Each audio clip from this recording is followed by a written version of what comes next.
All right, today we have Tim Alberino of Gen 6 Productions. He actually just put out a new installment of the True Legends DVD series with Steve Quayle called Unholy Sea. But today we're going to talk about Technology of the Fallen, which is the first one. And Tim also did an excellent video on YouTube for his Alberino analyses on CERN, and that's going to be the topic of this interview. Tim, how are you doing? I'm doing well, Josh. Nice to talk to you again. It's always good talking to you. I remember the first time that you were on my show, The Sharpening Report, we talked about CERN at length, and that's still to this day, that's one of the most popular episodes ever of The Sharpening Report. So that leads to my first question. Do you believe that there are conspiracies or secrets going on at CERN, and if so, to what capacity? Well, I believe that the majority of the scientists working at CERN, the physicists working at CERN, and the operations happening at CERN are what they are stated to be. In other words, they're looking for certain particles or trying to figure out what the fabric of the universe is made of. Certainly, most of the scientists working at CERN are completely involved in this kind of activity without any other prerogative whatsoever pertaining to the darker, more mysterious, one might say occultic side of what might be going on at CERN. So if there is a conspiracy with CERN, it's a very small faction that knows about it and that is controlling the information. You don't need everybody that works in a particular operation to have the understanding or the knowledge of what the end game is for the information that they're collecting. In other words, the scientists, the particle physicists that are running the experimentations in CERN, in the Large Hadron Collider, are collecting data that, in their minds, is being gathered for a particular purpose, and that may in fact be true to a degree, but there might be a hidden level, again, involving a very small faction of people that are using the data for reasons that are wholly unknown to the majority of those who are involved in the project. And this is, by the way, how many of these clandestine operations all around the world function, whether it's the CIA, the NSA, whether it's the secret space programs, or even NASA. There's always a small echelon of individuals, and in almost every case, these individuals are involved in the occult at some level, and that has been borne out in many books that have been written, many documentaries, and so forth. So the answer is yes and no. Yes, there is an occultic conspiracy, I believe, at CERN, an occult conspiracy, but it is unknown to the vast majority of people involved in CERN. That makes a lot of sense, and I'm really glad that you brought that up, too, because there's a lot of, when things get posted online or something, it's kind of the popular thing to just demonize the entire organization. But I agree with you. I don't think most people working there have any evil purposes or probably don't even know what's going on. And like you said, it makes a lot more sense to have a small number at the top controlling everything instead of everybody being in on the conspiracy. So that makes a lot of sense. When we talk about CERN opening a portal, that's something that's a common topic nowadays. What exactly are we talking about there? Well, that depends on. There are different thoughts concerning CERN being able to open a portal without getting into the actual science or pseudoscience behind some of this. It's really it begs the question, first of all, do portals exist? And second of all, if they exist, can they be opened? And then the third question would be, how might they be opened? So I think that there's a biblical precedent, but also at this point in time, I think that even mainstream science has admitted, at least to some degree, that dimensional portals do exist, and have actually acknowledged that they are actively seeking the technology to access these portals, to open them. And this is, in fact, an admitted goal at CERN, um, although it's not necessarily couched in those terms. They're looking for the evidence of hitherto unknown dimensions on the atomic level and on the subatomic level. So, in the mind of your average or of your run-of-the-mill particle physicist, the idea of opening a portal is very different than the way we might look at it. We might look at opening a portal, especially in the biblical context, as tearing a veil that exists between what we know as the four-dimensional physical realm and an unperceivable extra dimension. That if we were to tear that veil, if we were to open that portal, we would encounter other entities, other sentient entities on the other side, so to speak, with which we could contact and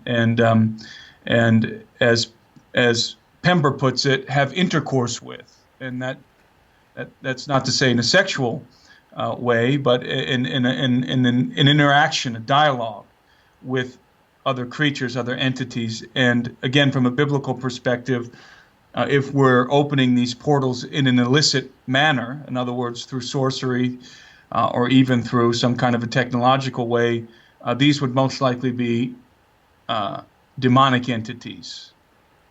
Yeah, I agree, and that actually leads to my next question too. Because when we talk about portals, it seems to fall into two categories. Either we're talking about a portal opened by technological means, or something opened by more occult means. And I know that you've studied both, especially in ancient cultures. Do you think those two? In what ways do you think those two are related? Well, I don't see much of a difference. I have a different perspective than most people who are coming from a biblical paradigm. I don't see the physical and the spiritual being all that different and all that separate. I see what we call the physical dimensions and what we refer to as a spiritual realm as being two sides of the same coin. I think that they are intricately and inherently connected to one another, and it would be difficult to separate them. So when we talk about technology, it's difficult at some point when you're dealing with certain kinds of technology to differentiate between something that is technological as opposed to something that is spiritual. Because I think we're working with a very complex set of laws, of dynamics that we don't fully understand. So at what point do we enter into a spiritual dimension by means of advanced technology? Yeah, definitely, and that's a really important point too. That's something that we've talked about on this show, is that the terms spiritual and extra dimensional are pretty much synonymous. Like you said, two sides of the same coin. Do you believe that there's a place for CERN or really any high technology? Is there a place for that in Bible prophecy? Yeah, I think there is. I think that if we're going to interpret Bible prophecy in our day, living in the 21st century, then we have to open our eyes, see what's actually happening, what's actually taking place on the earth, and then view Bible prophecy through that lens.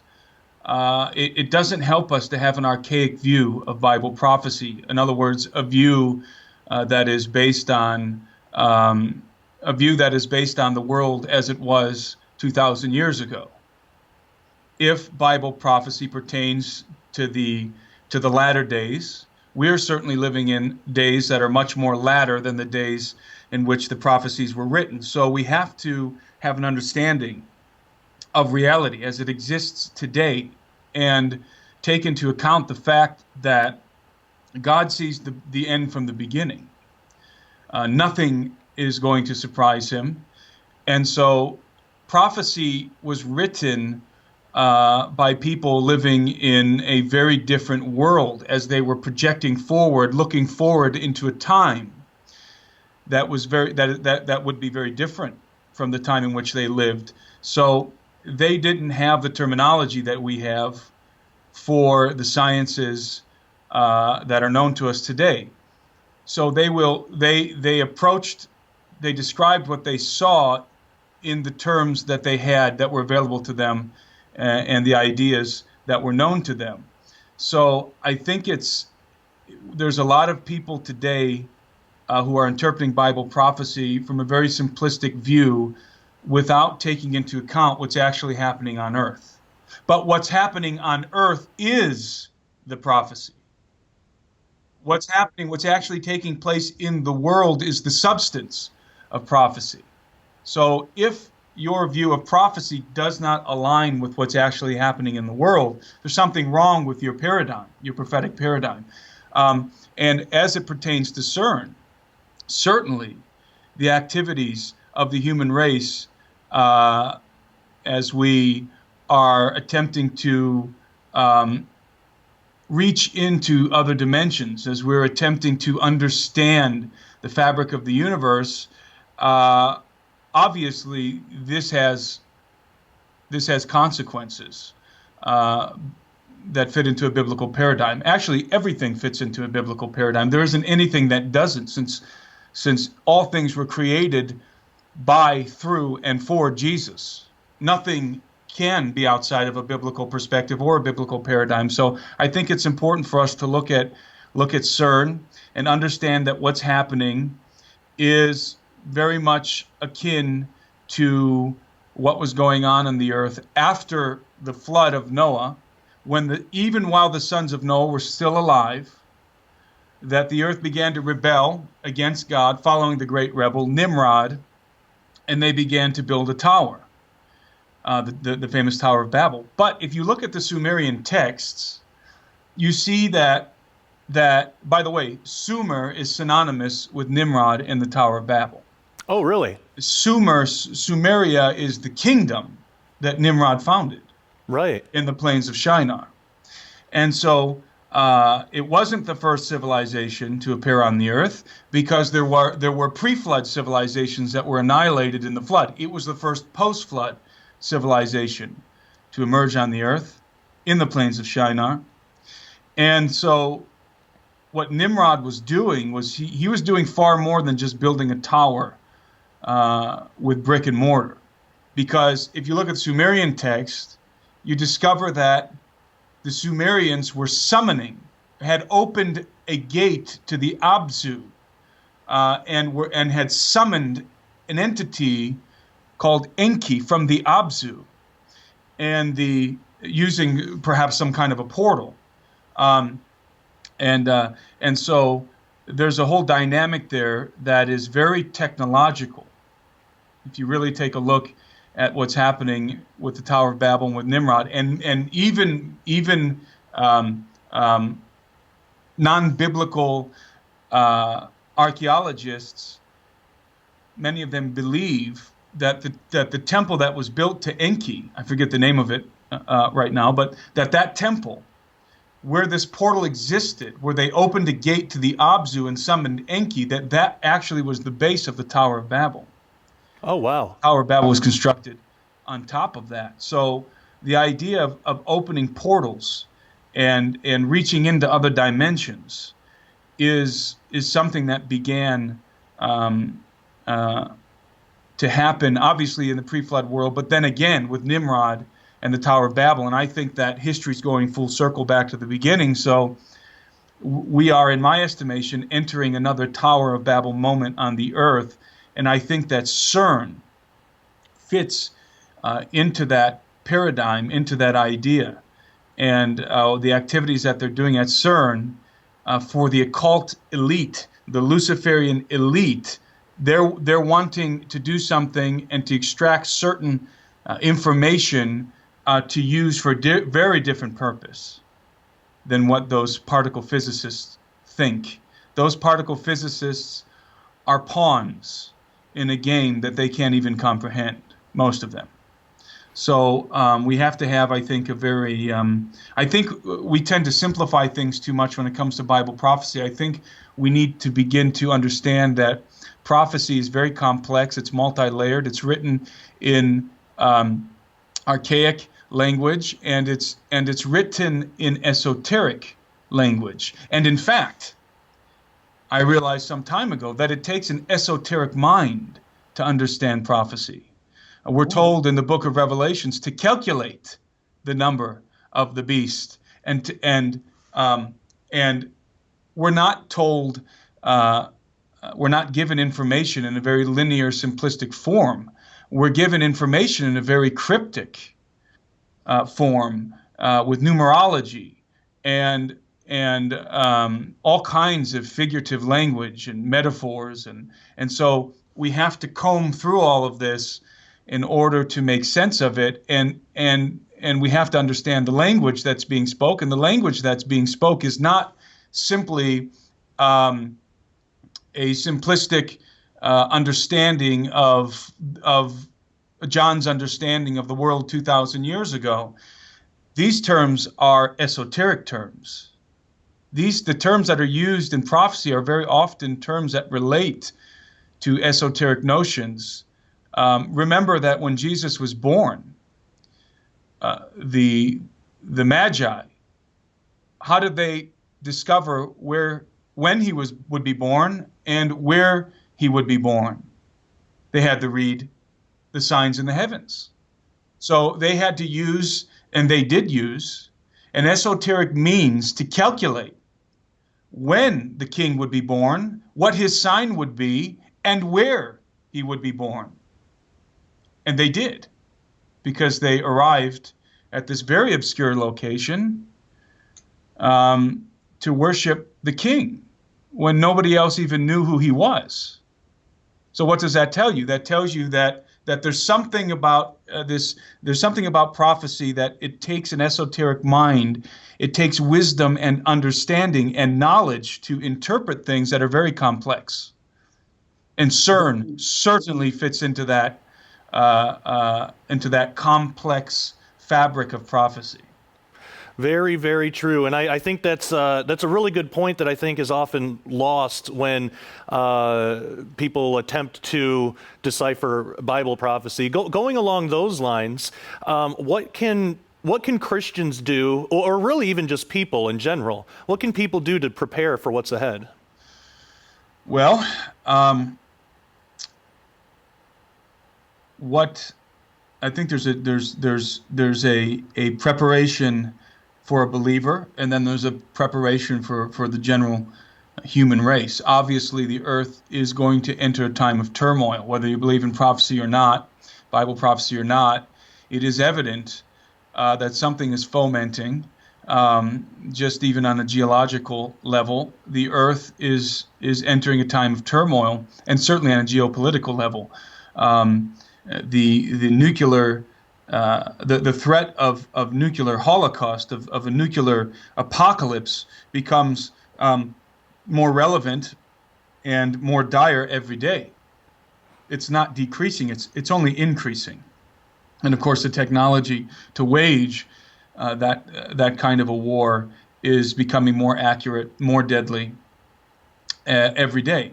So on a very practical sense, in a very practical way, we ought to be, first of all, informing ourselves of what's going on, and second of all, taking appropriate practical measures for ourselves and for our families, which would, of course, include food, water, a plan, probably ammunition and firearms as well, and a plan of what you're going to do if the need arises.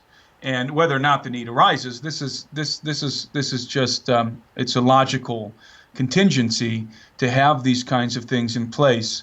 But let's switch to somebody who is obviously not just a human being, but happens to be a human being who believes in the gospel. And in this case, we're told what to do. Besides those practical things, we're told what we ought to be doing. I believe in the book of Revelations, in John's Revelation, when we're counseled by God to buy from him three things.